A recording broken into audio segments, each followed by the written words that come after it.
not just watching, it's watch and win. Subscribe or buy a StarTimes decoder and stand a chance to win the 10 million naira grand prize, plus many exciting prizes nationwide with subscription packages starting from just 4,000 naira. Recharge now via StarTimes app or visit any StarTimes office or dealer outlet near you. StarTimes, enjoy digital life. Hotels abound everywhere, but when you're looking for a cozy, comfortable, luxury, and environment that will take you to the zenith of your expectations, A&T Residential Hotels is the place. The rooms are designed to be your home away from home. We have services, both bar, room, and kitchen are all 24 hours. We have an Olympic-sized swimming pool and our gym to keep your body fit. Our staff are excellent as they welcome you with royalty. Come shake your body as our nightclub opens every Friday with Asu Barbecue and suya joints available all day. We have a whole capacity of about 1,500 for your occasions. Welcome to A&T Presidential Hotels, Kilometer 5, Ilesha, Owo Expressway, Akure, Ondo State. Telephone 081-4633-5949 and 070-1222-6282. A&T Presidential Hotels, comfort and class redefined. The prestigious NTA Television College, widely recognized for its professionalism and excellence in media training, has achieved another significant milestone. In addition to its existing affiliation with Ahmadu Bello University Zaria for the award of a degree in mass communication, the college has now received official approval from the National Board for Technical Education, NBTE, to commence National Diploma, ND programs in mass communication and multimedia. Additional programs are also in progress. Admission requirements: a minimum of 5 O-level credit passes in relevant subjects. For National Diploma ND programs, minimum JAMB admissible score of 100. For degree programs, recommended JAMB score of 180 and above. This is a great opportunity to become part of the college's growing legacy in media and broadcast education. For more information, visit our website at www.ntatvc.edu.ng or call these following numbers: 0803-838-4343, 0806-980-9897. Announcer Management.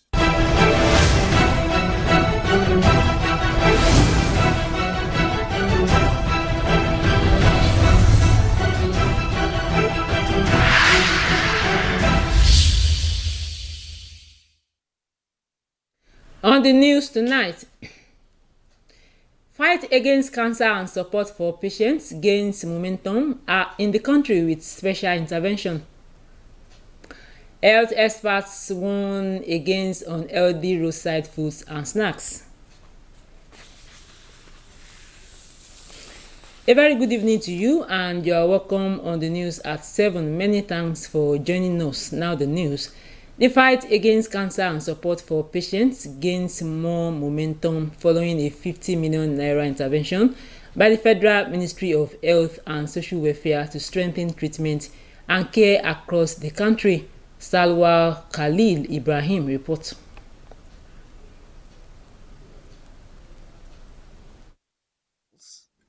Patients have to consistently struggle with lack of fund, scarce medication, and distance to proper healthcare facilities. I started my treatment in 2023, and by October it will be 3 years now. Cancer patients struggle with the food they will eat that will help them take their treatment and for it to work well. It's important to note that some of the cancer survivors actually travel to other centers to access radiotherapy, and they have to sleep in the hospital premises under the tree or the walkway because they cannot afford cost of accommodation in the hotels. So the federal government, through this fund, is focusing on such determinants, which also includes nutrition, it also includes accommodation, and that fund was launched.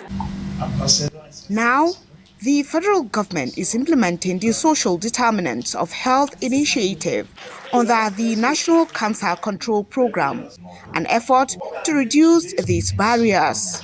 The launch of this initiative demonstrates that we are moving beyond policy intentions to practical interventions that address the realities faced by patients and their families.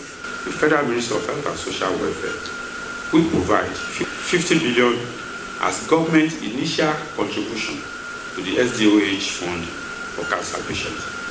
All those who have applied and have been verified will be getting at least 100,000 in order to address some of the non-medical barriers to accessing care in their respective health facilities with the disbursement done directly.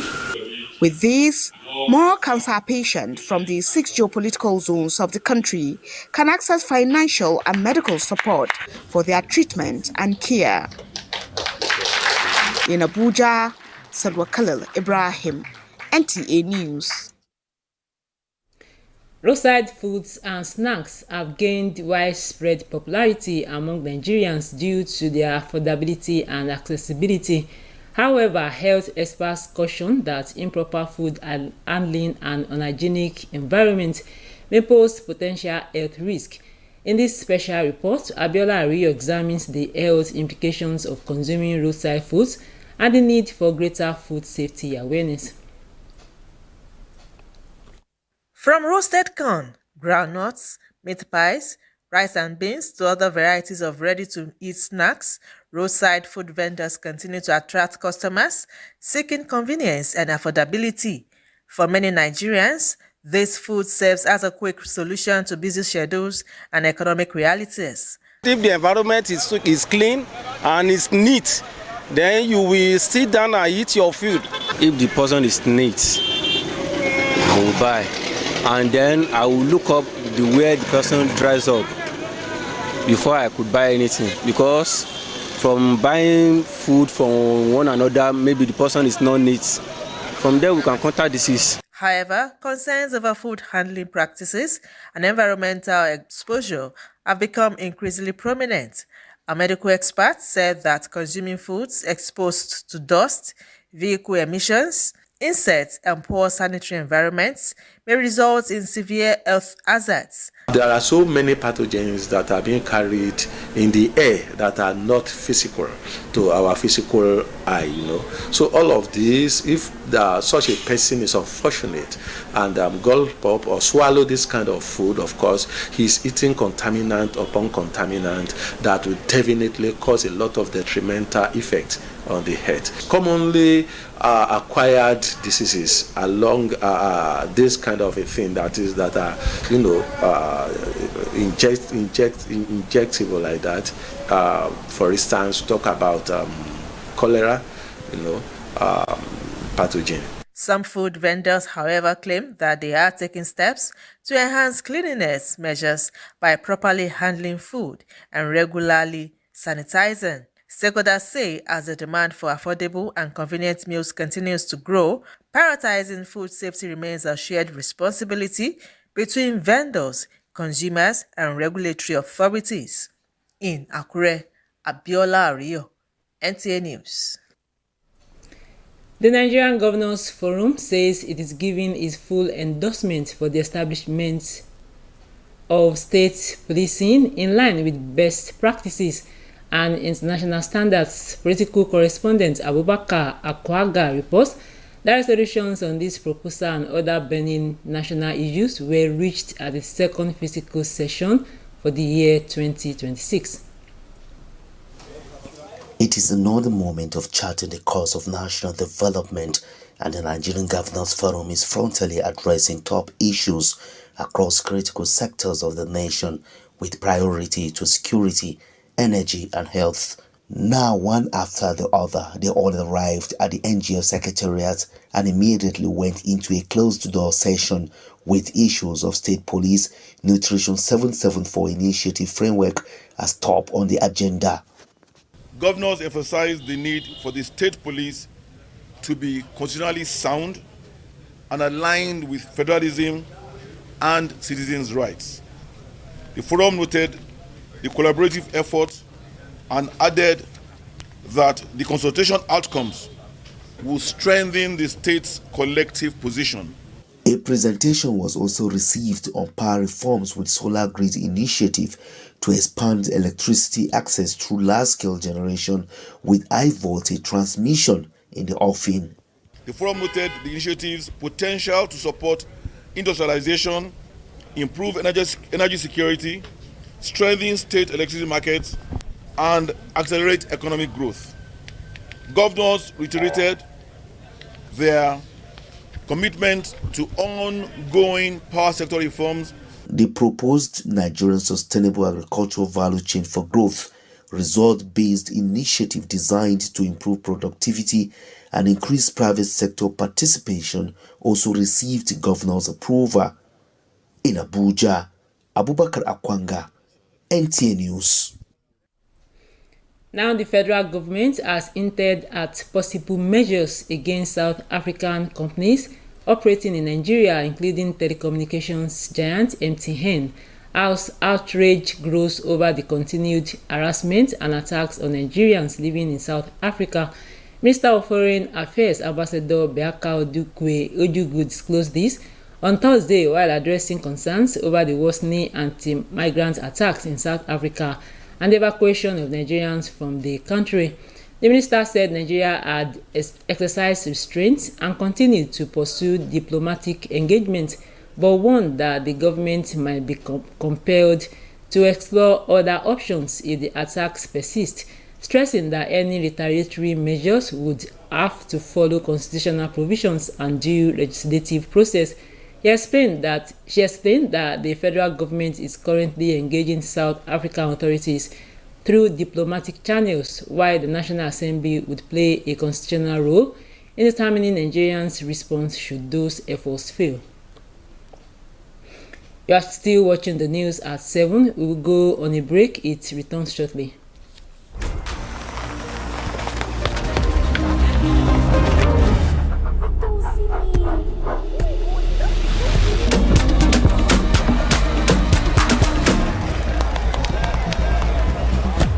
No worry, you said go make am. Mogo Bible. Victor, even you they use money point? Of course now, they use money point. Confirm. Money point, made for your progress. Our major currency unit is the Naira, while the minor unit is the Kobo. They are both in notes and coins. The Naira is more than just a medium of exchange. It bears the images of our heroes. So, stop abusing the Naira. It is a criminal offense to spray the Naira at events. Stop stepping on the Naira. It's not your enemy. Do not squeeze, ruffle, or write on the Naira. Handling the Naira with dirty or oily hands can deface the Naira. Love the Naira as you love yourself. Be a real Nigerian. Do not abuse the Naira.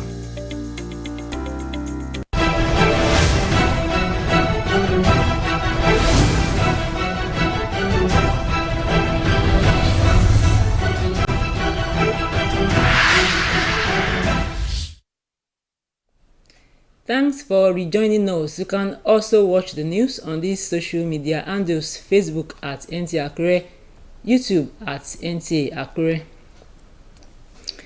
The federal government has released official guidelines for the smooth transition to the new Tax Act 2025, which take effect from January 1, 2026. The guidelines clarify how tax payers, practitioners, and revenue agencies will transition from the old tax laws to the new framework. Finance Minister and Coordinating Minister of the Economy Taiwo Oyedele described the guidelines as a major milestone in Nigerian tax reform. He emphasized that the new laws will not be applied retrospectively and assured that the process will be guided by the principles of clarity, fairness, and administrative certainty. The government says the measures will ensure uniform implementation nationwide and support a more transparent, efficient, and investor-friendly tax system. Federal government says no new taxes for fuel and telecoms. For details of this and more, let's join Nifemi Suleiman on Business News.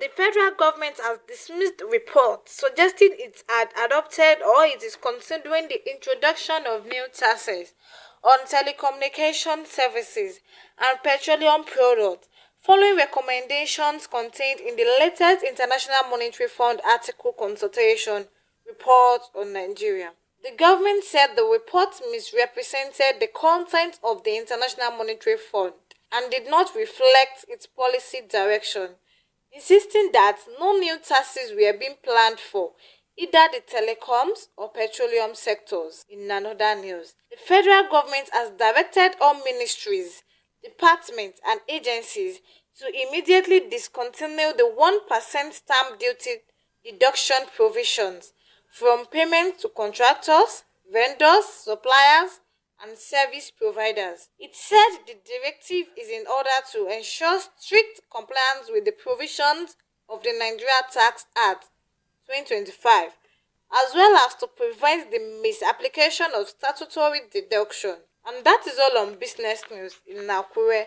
Uluwanifemi Suleiman, NTA News.